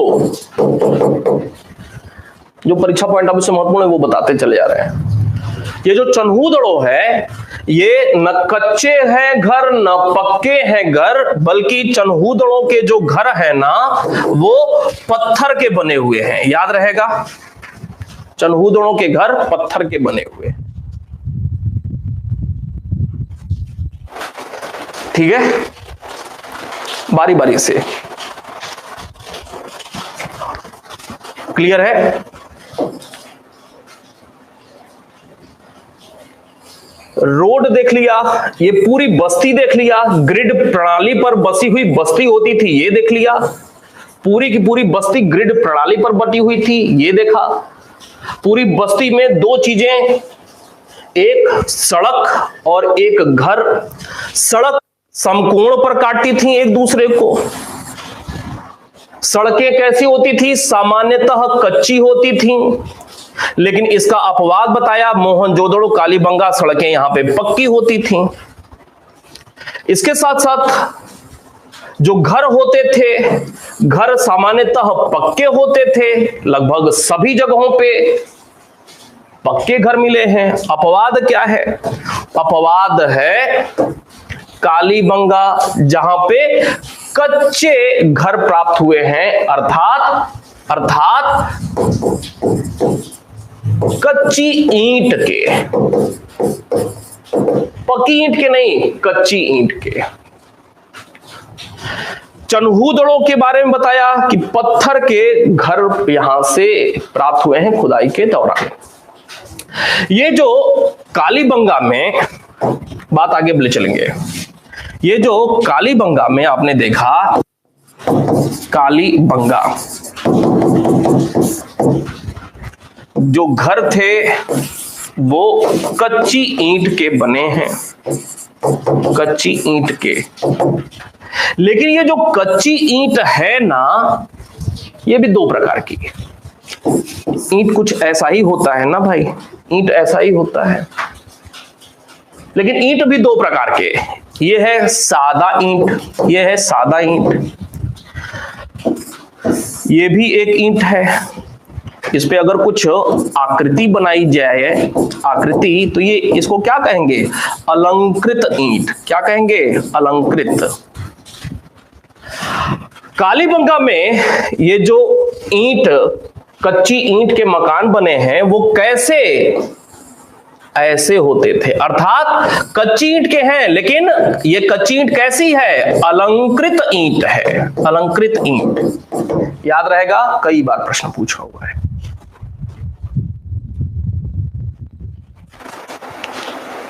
याद रहेगा, अलंकृत ईंट का प्रयोग कहां किया गया है? कालीबंगा में। याद रहेगा।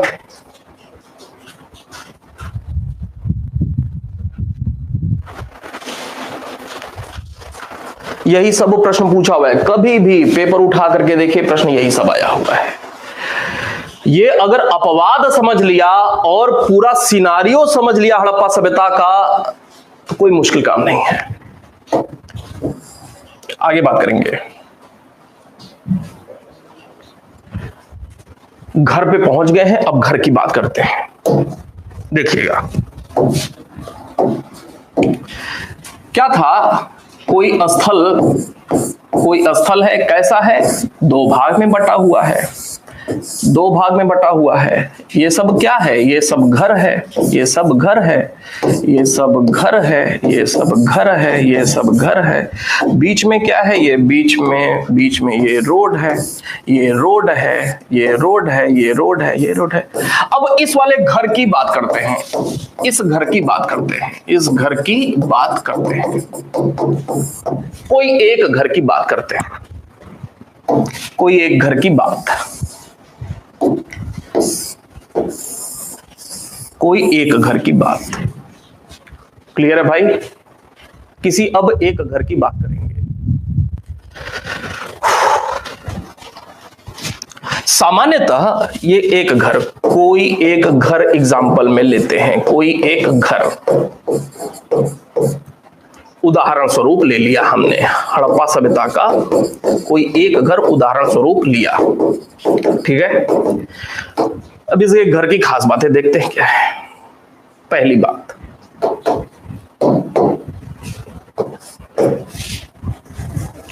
सामान्यतः क्या होता था, जनरली 2 से 3 मंजिला घर होते थे। 2 से 3 मंजिला मतलब इसको कैसे कर दीजिए, इसको अब ऐसे कर लीजिए। ये एक मंजिला घर, इसके ऊपर भी एक मंजिला, इसके ऊपर भी एक मंजिला, 2 से 3 मंजिला घर। क्लियर? अगली बात, एक मंजिल पर एक फ्लोर, एक मंजिल मतलब फ्लोर, फ्लोर समझ लेना, डांस फ्लोर नहीं, घर वाला फ्लोर, मंजिल। एक मंजिल पर सामान्यतः 4 से 5 कमरे होते थे। कितने कमरे होते थे? 4 से 5 कमरे, 4 से 5 कमरे। ये एक फ्लोर है, एक कमरा, 2 कमरा, 3 कमरा, 4 कमरा, ये बरामदा,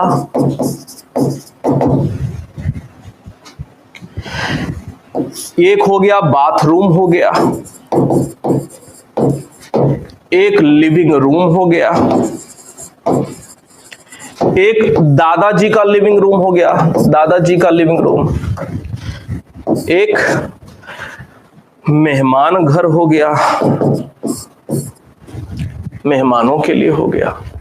मतलब अलग अलग कार्य के लिए, अलग अलग कार्य के लिए हेतु अलग अलग कमरे होते थे, अलग अलग कमरे। क्लियर है भाई? ऐसे ही ऊपर वाले फ्लोर पे 1 कमरा, 2 कमरा, 3 कमरा, 4 कमरा। मेरी कला ना बहुत ही मजबूत है, आप समझ पा रहे होंगे। मैं जब आर्ट बनाता हूं तो बड़ी मजबूती से बनाता हूं, इतना मजबूती से, इतनी मजबूत है मेरी आर्ट ना कि आप लोगों को हंसी आएगी। बस समझते रहिए, बस सांकेतिक तरह से समझते रहिए।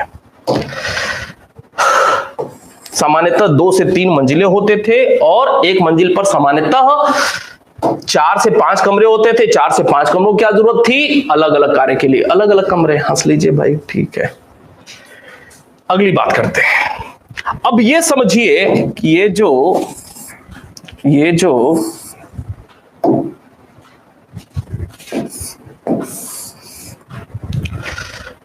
जो नीचे बाथरूम है एक कोने में, तो ऊपर भी तो उसके बाथरूम ही होगा। क्यों भाई? ऊपर भी बाथरूम होगा ना। अब यही समझने की बात है, इसको समझ लिया तो बड़ा ही आसान हो जाएगा। ऊपर भी बाथरूम है, कमरे ऊपर भी बने हुए हैं।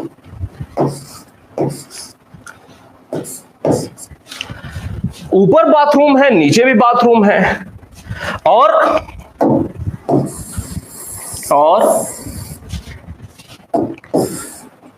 दादाजी को भी हटाते हैं, निपट गए दादाजी।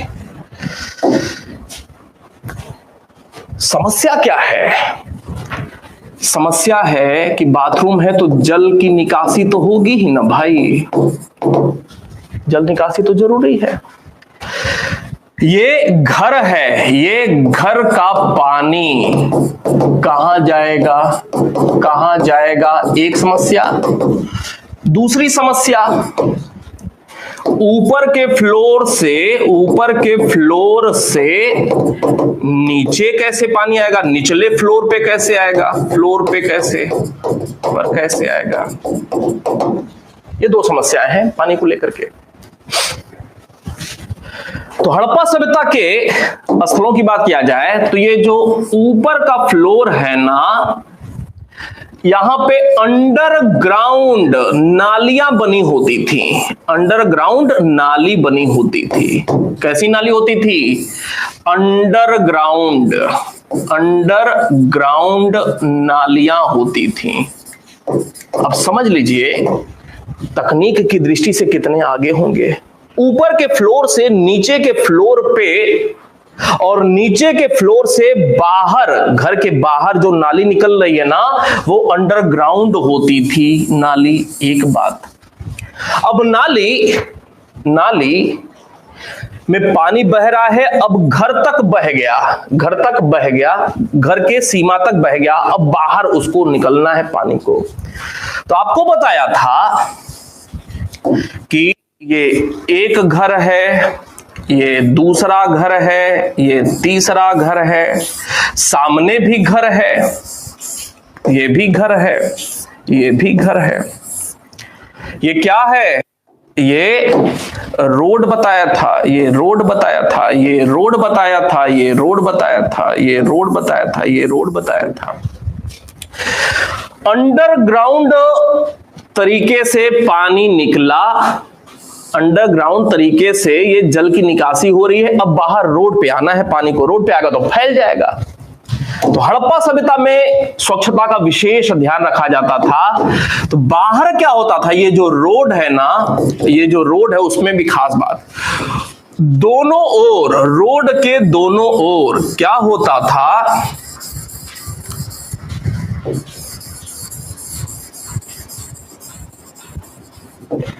ये नाली होती थी। कैसी नाली? सार्वजनिक नाली होती थी, सार्वजनिक नाली होती थी। रोड के दोनों तरफ, इधर भी और इधर भी नाली बनी होती थी। ये हमारा घर है, ये व्यक्तिगत घर है, और व्यक्तिगत घर के अंदर जो व्यक्तिगत नाली है वो व्यक्तिगत नाली कही जाती है। कुछ भी खुरपी कुदाल चलाओ, कोई बोलने वाला नहीं है। लेकिन सार्वजनिक नाली में अगर आपने कुछ खुरपी कुदाल चला दिया तो पड़ोस वाले का कान खड़ा हो जाएगा, भौएं तन जाएंगी और डिशुम डिशुम हो जाएगा। यही होता है ना भाई। सार्वजनिक नाली में नगर पालिका ही हस्तक्षेप कर सकती है, आप करेंगे तो लड़ाई हो जाएगा। अगर इस प्रकार की व्यवस्था हो रही है तो इसका मतलब हड़प्पा सभ्यता में निश्चित रूप से नगर पालिका संबंधी व्यवस्था रही होगी, इसमें दो राय नहीं है। भले ही हमें साक्ष्य अभी तक प्राप्त नहीं हुए हैं, साक्ष्य नहीं प्राप्त, लेकिन अनुमान तो हम लगा ही सकते हैं। क्यों भाई? अनुमान तो हम लगा ही सकते हैं। अब ये जो घर के अंदर का पानी है ना, ऊपर से निचले फ्लोर पे, निचले फ्लोर से अंडरग्राउंड तरीके से घर के बाहर निकल रहा है, और ये मेन रोड पे जो ये नालियां बनी हुई है उससे मिल जा रहा है। एक बात, अब ये मेन रोड पे नालियां भी हैं, ये नालियां, ये मेन रोड की नाली ये खुली नहीं होती थी, मच्छर आ गए, कीड़े मकोड़े आ गए बहुत सारे, खुली नहीं होती थी। ये भी कैसी होती थी? बंद होती थी, ढकी हुई होती थी। कैसी ढकी हुई होती थी? एक शब्द का प्रयोग किया गया है, टोडा मेहराब। टोडा मेहराब ढक्कन से, जो कि पत्थर की बनी होती थी, ढकी होती थी। टोडा मेहराब का मतलब कुछ इस प्रकार का समझ लें, कुछ इस प्रकार का। समझ में आ रही बात? ढकी हुई होती थी। इसके अलावा अब रास्ते में भी, ये रास्ता है, रास्ते में भी लोग निकलते होंगे घूमने के लिए, तो मान लो कोई गुटखा खा लिया, कोई पान दबा लिया, अब जो भी उस समय की चीजें रही हो, तो जगह जगह फेंकना, थूकना, ये सब जो काम होता है ना, उसके लिए जगह जगह डस्टबिन बनाया जाता था। डस्टबिन होता था, या जहां पे डस्टबिन नहीं होता था वहां पे गड्ढा बनाया जाता था कि भैया स्वच्छता का विशेष ध्यान रखिए, जो गड्ढा है उसी में डालिए कूड़े को या थूकिए, या फिर डस्टबिन में ही इस प्रकार के काम करिए। स्वच्छता का विशेष ध्यान रखा जाता था। अब यहीं पे एक बहुत ही महत्वपूर्ण बात निकल करके आ जाती है। नाली की बात हो रही है, दो तथ्य यहीं पे निकलता है नाली को लेकर के। एक कालीबंगा को लेकर के। कालीबंगा में ये जो सार्वजनिक नाली लिखा ना, सार्वजनिक नाली नहीं पाई गई है, नहीं पाई गई है। हो सकता है रहा हो उस समय, अभी खुदाई के दौरान उसका अवशेष लेकिन प्राप्त नहीं हुआ। उस समय रहा हो सकता है, लेकिन अभी जो खुदाई हुई ना कालीबंगा की, तो ये सार्वजनिक नाली का साक्ष्य, ये वाली लाल वाली सार्वजनिक नाली का अभाव मिलता है। कहां पे? कालीबंगा में। एक दूसरी महत्वपूर्ण बात लोथल को लेकर के नाली के संदर्भ में याद रखना है, ये महत्वपूर्ण तथ्य है। लोथल में ये जो घरों की अंडरग्राउंड नालियां है ना, अंडरग्राउंड नालियां हैं, यहां पे लकड़ी की नाली भी पाई गई है। लकड़ी की बनी नाली पाई गई है। लकड़ी की बनी नाली कहां से? लोथल से।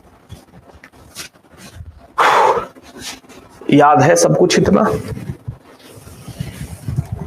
चलते चलते एक और महत्वपूर्ण बात, हड़प्पा सभ्यता के जो भी तमाम स्थल पाए गए हैं, हड़प्पा सभ्यता के लोग सादा बर्तन या उपकरण का प्रयोग करते थे। सादा बर्तन या उपकरण का मतलब सीधे सादे का मतलब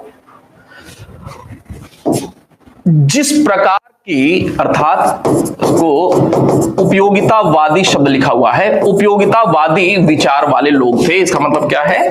वाले लोग थे, अर्थात हड़प्पा सभ्यता के लोग उपयोगितावादी विचार रखने वाले लोग थे। सीधे सादे बर्तनों का प्रयोग करते थे। मतलब खाना खाना है तो एक बस सिंपल सी थाली की जरूरत थी उनको, सिंपल थाली की जरूरत थी, सिंपल थाली उन्होंने बना दिया, सिंपल थाली बना दिया। आज हम क्या देखते हैं? बहुत सारे अलंकरण या डिजाइन बनी होती है थालियों पर। अलंकरण या डिजाइन ये लोग नहीं बनाते थे, सीधे सादे से सादा सा इनका बर्तन या उपकरण होता था। अलंकरण या डिजाइन नहीं होता था। लेकिन अलंकरण या डिजाइन का साक्ष्य अपवाद स्वरूप प्राप्त हुआ है। कहां से? कालीबंगा से ही प्राप्त हुआ है। कालीबंगा से किस संदर्भ में? कालीबंगा से जो कच्ची ईंटें प्राप्त हुई है ना, कच्ची ईंट कैसी होती थी?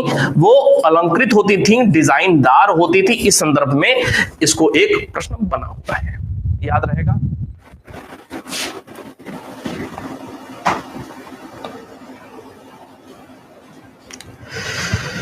चले, तो ये पूरी की पूरी नगर योजना आपको समझाया। उम्मीद करता हूं आज तक आपने ऐसे नगर योजना नहीं समझा होगा। एक बार अब पढ़ लीजिए अपना पीडीएफ, ऐसे फोन खोलिए और पढ़ लीजिए क्लास के बाद। देखिए सारी बातें आपको वहां पे मिल जाएंगी। लेकिन ये जो यहां पे समझा ना, अब आपके दिमाग में घर कर गई होगी पूरी बात। कल मिलेंगे नगर योजना के बाद, आगे जो भी कुछ है कला वगैरह वो देखेंगे, ठीक है। बहुत साथ दिया आप लोगों ने इतने देर से।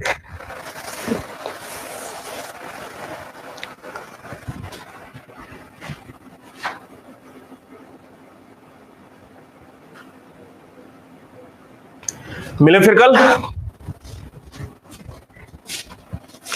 कोई और बात होगी कमेंट सेक्शन में लेकर मिलते हैं कल फिर। धन्यवाद।